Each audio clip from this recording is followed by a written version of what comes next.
guys, welcome back to another exhilarating video where we'll be discussing one of the most feared anti-tank weapons in the world, the Javelin missile. Designed and developed by Raytheon and Lockheed Martin, the Javelin missile is a highly advanced and effective weapon that strikes fear into the hearts of tank crews around the world. In this video, we'll be exploring the unique features and capabilities of the Javelin missile and examining why it is such a formidable threat to tanks and armored vehicles on the modern battlefield. So if you're interested in military technology and modern warfare, then sit back and prepare to learn why every tank fears the Javelin missile. Let's get started. In 1996, the FGM-148 was introduced into service to replace the M47 Dragoon. The FGM-148F is the newest model, and an improved FGM-148G is in development. The powerful electronics in the 49-pound Javelin have advanced over time, enabling the operator to fire and forget. The missile is spring-ejected, ignites, and travels towards the target at a pace of 1,000 feet every 7 seconds, being directed by an infrared seeker on the nose as the operator shoots using the connected command launch unit. The first of two tandem high-explosive anti-tank heat warheads detonates against the reactive armor upon contact, opening a path for the second warhead to penetrate the primary armor of the tank. The warheads on the Javelin can pierce steel that is between 23.5 and 31.5 inches thick. The Javelin's warhead travels 213 feet before reaching its arms, with an effective range of over 1.5 miles. However, it does cause a backblast that the operator must take care of. The BGM-71 tube-launched, optically guided, wire-guided, or tow missile has an effective range of 2.3 miles, but the Javelin is significantly lighter and easier for a single experienced infantryman to use. It can, however, be placed on a vehicle if one is available, just like the tow. According to American claims, 100 of the first 112 Javelins it fired against targets hit them directly or on trajectories from above, where tank armor is thinner and more brittle. The command launch unit, which has a 4 times magnification capability, can be taken out of the weapon system and utilized as a portable optical tool in night sight. In Iraq and Afghanistan, where their accuracy at longer ranges than other weapons made them valuable against enemy strongpoints as well as moving vehicles, the U.S. Army, U.S. Marines, and Australian forces utilized Javelins to good effect. The Javelin has gained legendary status in Ukraine, despite having participated in a number of battles since entering service. 210 missiles and 37 launchers had already been purchased by the nation in March 2018 for $47 million, and a second order for $150 million more had been placed in June 2020. When Putin brought in the tanks, these went into action right away, making the Russian advance costly on all fronts. Although it should be mentioned that they also possess other anti-tank weaponry. The Ukrainians have so far claimed to have destroyed more than 230 tanks and armored vehicles. The Javelin is not without flaws, too, chief among them being its susceptibility to losing the contrast required for a missile lock at daylight or twilight, or if the target emits clouds of infrared blocking smoke.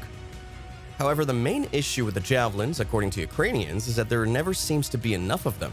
They have already received more than 5,500 missiles, and the US and other allies have promised to provide more. However, producing 6,840 missiles annually at a cost of $176,000 for each system is expensive and time-consuming. Up to 2/3 of the United States' currently deployed irreplaceable weaponry was dispatched to help the Ukrainians. For the Ukrainians' benefit, they do possess a variety of additional powerful light infantry anti-armor weaponry and are skilled at making every shot count. However, for the time being, the Javelin has grown to be so ingrained in Ukrainian culture that there have been rumors of a local artist producing parody traditional religious artwork of Mary Magdalene carrying a javelin. According to reports, Javelin, or Javelina, has been given as a name to newborn Ukrainian babies. The Javelin's future. Since its first development in 1996, the Javelin has undergone a number of improvements.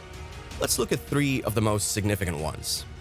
The FGM-148F, a new variant of the Javelin warhead with a deadlier blast fragmentation, has been introduced because the Javelin has historically been employed to hit soft targets and structures. This new warhead is allegedly no more expensive than its predecessors and equally effective against tanks. Additionally, the Army has provided funding for the creation of a lightweight command launch unit.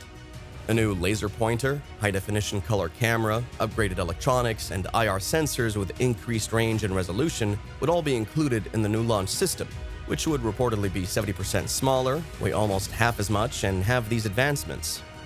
Finally, a new extended-range Javelin that can hit targets up to 4.5 kilometers away has recently undergone testing. This is crucial since the TOW missile's larger range of almost 5 kilometers was a key factor in its continued use as the main vehicle-mounted anti-tank weapon. It would seem that a long-range javelin is preferable.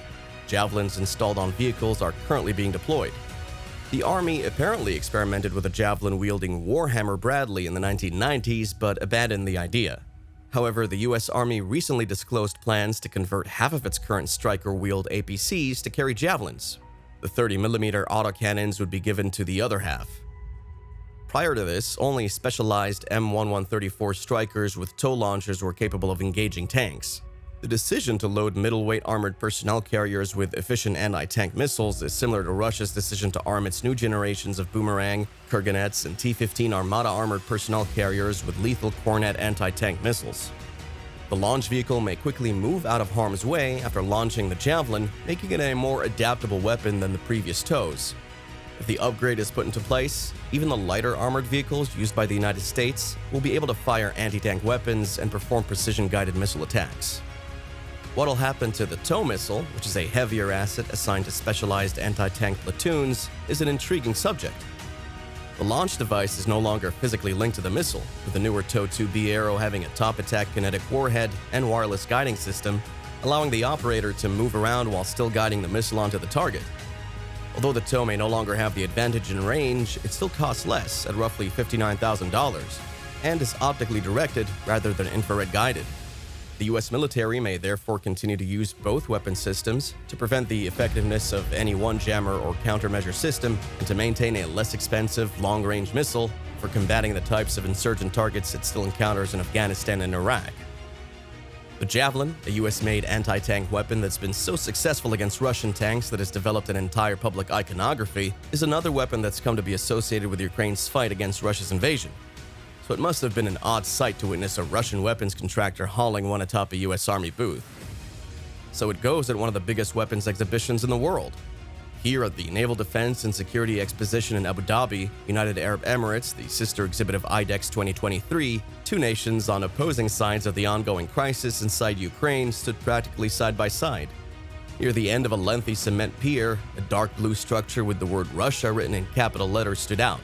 Russian small guns, missiles, and models of more powerful armament systems were all present. Several full-size Rostec helicopters were on exhibit outside. The Russians weren't listed as exhibitors for IDEX, but they made the announcement a few days prior to the event that they would have a separate pavilion that was larger than every other one outside. A few grinning US Army soldiers were manning their own, far simpler tent just a few yards down the dock, displaying a Javelin and an operable Patriot launcher. None of it appeared to matter much to them. The fire-and-forget Javelin launcher was described in bullet points on a blue canvas placard at the US Army's temporary display, while two soldiers wearing unit patches for the 116th Cavalry Brigade answered questions from onlookers who were interested in the weapon. They invited everyone who was interested to slide in and look through the viewfinder of the weapon. In fact, a soldier told Breaking Defense that many Russians had stopped by the US exhibit from their booth to take a look around, and the atmosphere was surprisingly upbeat. He claimed that he was so committed that he traded patches with a Russian. It's unclear how these two adversaries wound up practically next to each other this week, divided only by a Turkish boat display at Navdex and the adjoining IDEX, which hosts dozens of nations and hundreds of exhibition spaces. However, a US military insider who was not present at the event told Breaking Defense that the Army's tent was not intended to convey a message to a strategic competitor. The public affairs officer for U.S. Central Command, Colonel Armando Hernandez, said that the Army did not choose this year's location for its exhibit, and that for events like this, U.S. services showcase capabilities deployed in the region. This time, it meant that the Javelin was placed close to the Russian equipment that it had previously assisted in taking out in Ukraine. Hernandez continued, that is operational and provides a key air and missile defense capability in the U.S. CENTCOM area of operations. The M903 Patriot Advanced Capability 3 missile segment enhanced, with trainers deployed, was also operating.